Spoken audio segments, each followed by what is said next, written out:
It's Brownbird here with another video. Before I begin, like and subscribe. So the reason why I wanted to do this video today is because a couple of weeks ago I did view this clip. I didn't get the chance to really break it down like I really wanted to, and why I wanted to stress, especially because it's going to be the quote-unquote Black History Month in a matter of a couple of days. I wanted to give a perspective that should teach our children to love themselves more, to honor themselves more, to think of themselves highly instead of lower. Now, we get into this conversation about the quote unquote N word. I might have said it a couple of times on this streams or past videos. Maybe I did, maybe I didn't. I'm pretty much sure that I did, but that's not the point. The thing about it is, we live in a society where, of course, so-called black people, are attributed to the N word. And a lot of them think that the main inception or the main initiation of the word was always meant to be negative. Now, later on in this video, I'm going to explain that it isn't. But the point of me making this video is to teach our children that they need to learn what the exact meaning of the word is. Not when they get called it by someone who's rightfully ignorant. In this case, I figured it is a so-called white boy that called this so-called black girl the N word. But I'm going to do commentary on this as it plays. So, Pete. Here and ask me one of these internet questions or internet riddles or whatever, and I was trying to avoid that. I was just gonna ask you to tell me not to cry. That's really all I was asking. You was gonna tell me to tell you not to cry. Yeah. Why would you be crying right now? Because I just encountered someone very racist when I was outside a few minutes ago. So Wait. You say you encountered somebody very racist? Yes. And what did they say to you? There are multiple things. They called me the N-word when they're white, and other worse things you deserve to be locked up in chains and go back to the field. They said that to you? Yeah.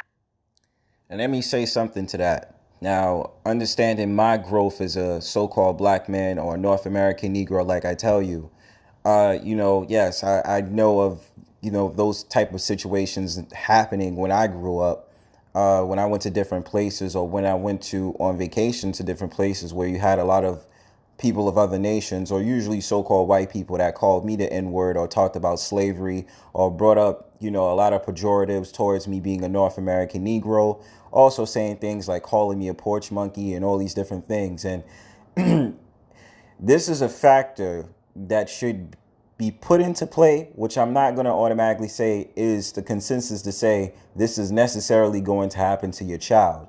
But you know that when especially a lot of so-called black parents who decide to move to a white neighborhood, that they are expecting to get along with so-called white people or other nations, that is, and that they still don't understand that certain nations and certain individuals will say racist things to your child or say racist things to you.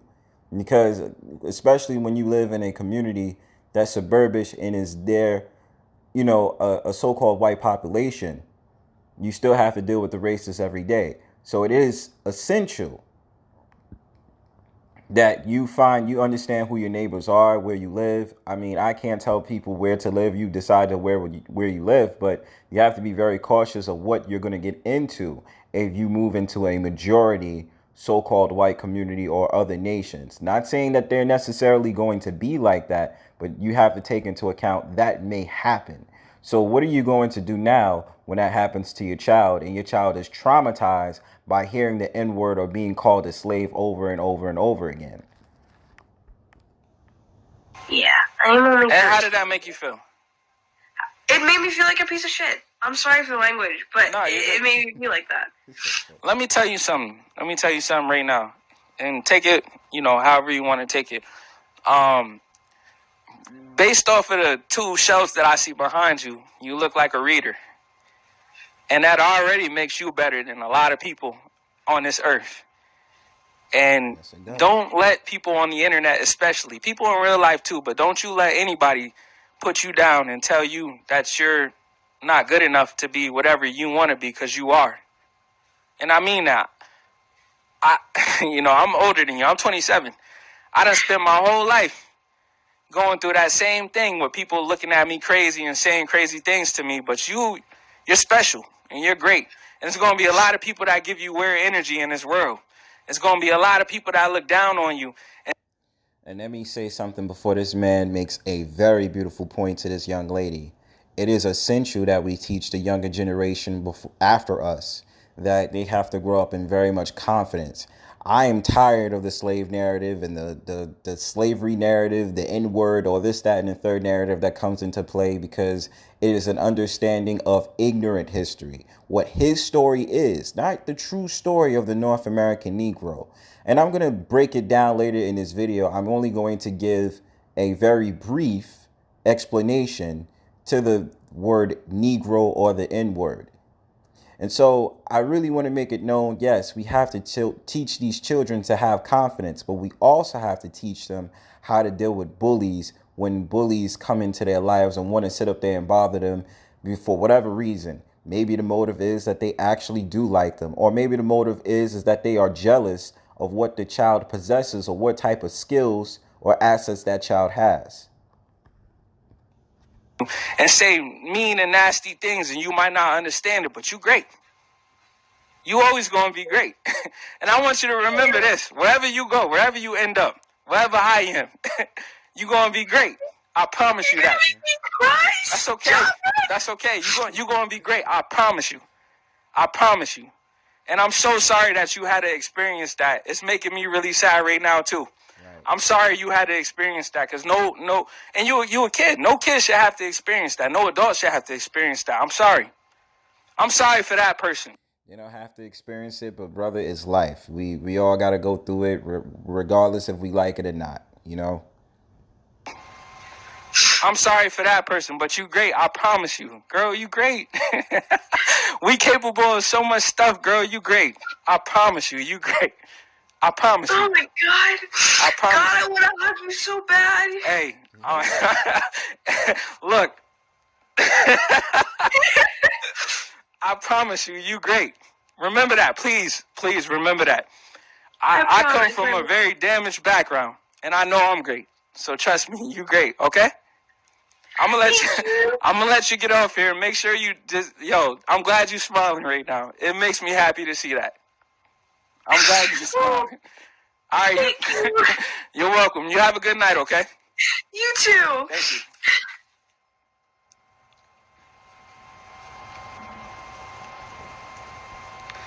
And that's the end of the video, but I wanted to make this clip because I really did see something in that video that made me smile as a North American Negro man. To see a fellow North American Negro man teach a young so-called black woman or a young black teenager the importance of loving themselves.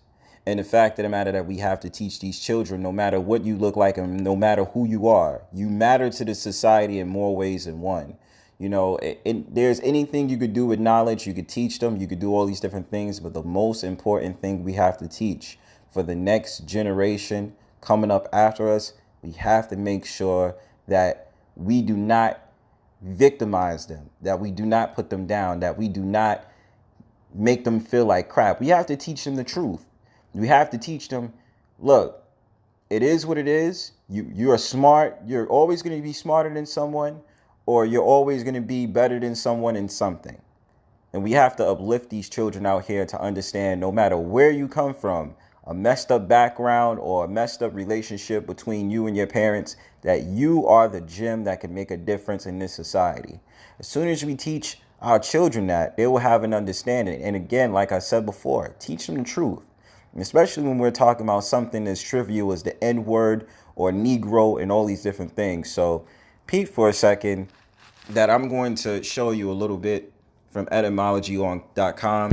Anybody who's been around Brownbird for a little while, I've made the statement in personal life that the N-word is nothing more but a description to detail so-called black people. It's a description, it's a descriptive term.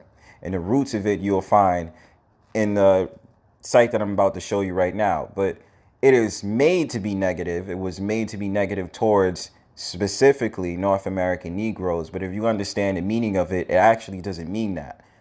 It actually doesn't mean to be dumb or all these different things. It doesn't mean that. Hold on for a second.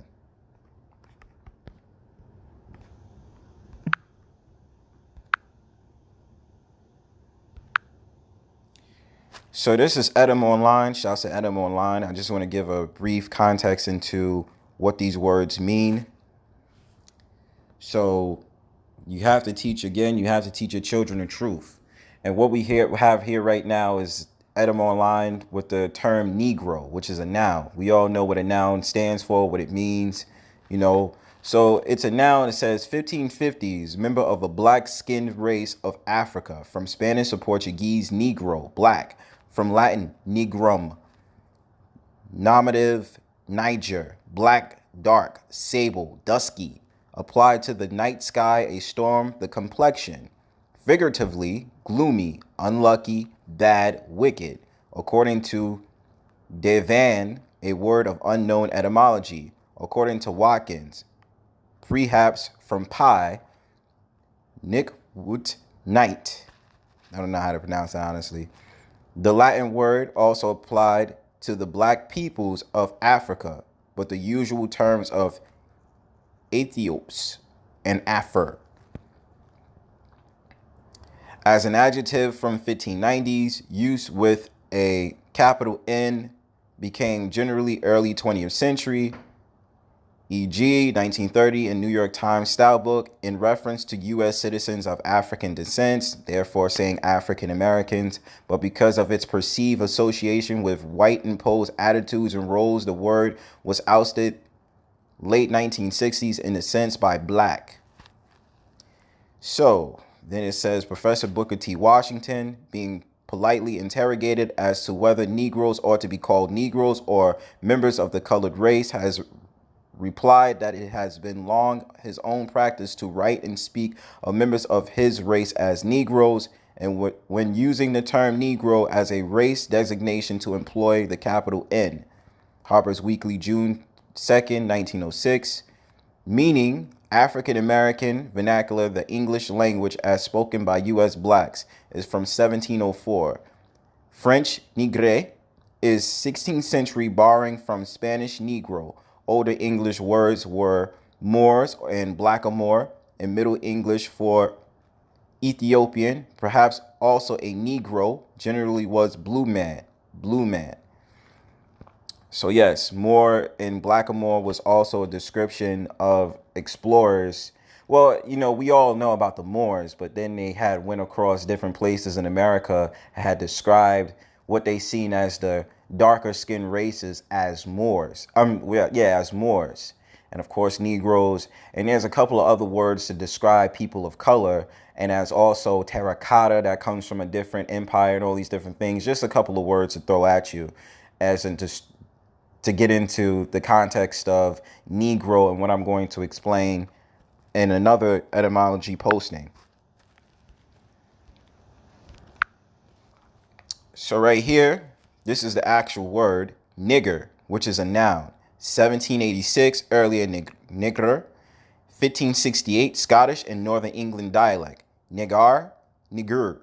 From French, nigre. From Spanish, negro, see negro. From the earliest uses was the term that carries with all the obloquy and contempt and rejection which whites have inflicted on blacks, cited in Gower's 1965, probably Harold R. Isaacs. But as black African inferiority was at one time a near universal assumption in English-speaking lands, the word in some cases could be used without deliberate insult. More sympathetic writers, late 18th century and early 19th century, seem to have used black and, after the American Civil War, colored person. Nigger is more English in form than Negro and was formerly and to some extent still is used without intent, but it is used and now confined a colloquial or illiterate speech in which it generally conveys more or less of contempt. I'm not going to read that sentence, but I just want to show something. It was also applied by English colonists to the dark-skinned native people in India, Australia, Polynesian. And by that terms, when we're talking about those type of people, more or less like Australia, Polynesians, like the Vanuatu people, and yeah, Polynesians, Melanesians.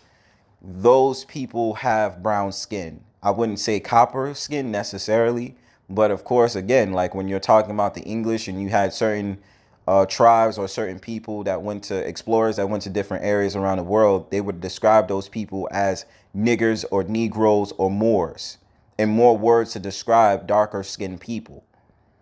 So there's one here's the contemptuous term nigger still applies to natives by those who should know better, especially by youths just come from home and somewhat intoxicated by sudden power. Okay.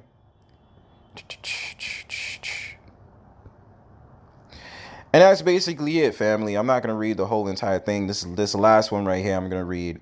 The reclamation of the word as a neutral or positive term in black culture, not universally regarded as a worthwhile enterprise, often with a suggestion of soul or style, is attested first in the U.S. South, later 1968 in the northern urban-based black power movement. The variant nigger, attested from 1827 as nigga from 1835, is found usually in situations where blacks use the word. Also compare nigra. So that's what I want to just give to you guys real quick. But the point is, you got to teach these children the truth. Now, it's going to be hard, but I mean, at the age of 13, you can do it. You know what I'm saying? Because they are of our age and they're going to start listening to music that's going to feature words, that word anyway. And it is helpful for them to know exactly where the term comes from. This is just surface level information for you guys. This is not intended to go in depth. I do plan on making a future video to break this down even more of what the word means and also other terms to describe people of color. Again, I describe myself as a North American Negro. Those two people that had a dialogue, I would define them as North American Negroes to make the distinction, because African American is a designation. So otherwise than that, please stay tuned for more of my videos. Like and subscribe. Peace.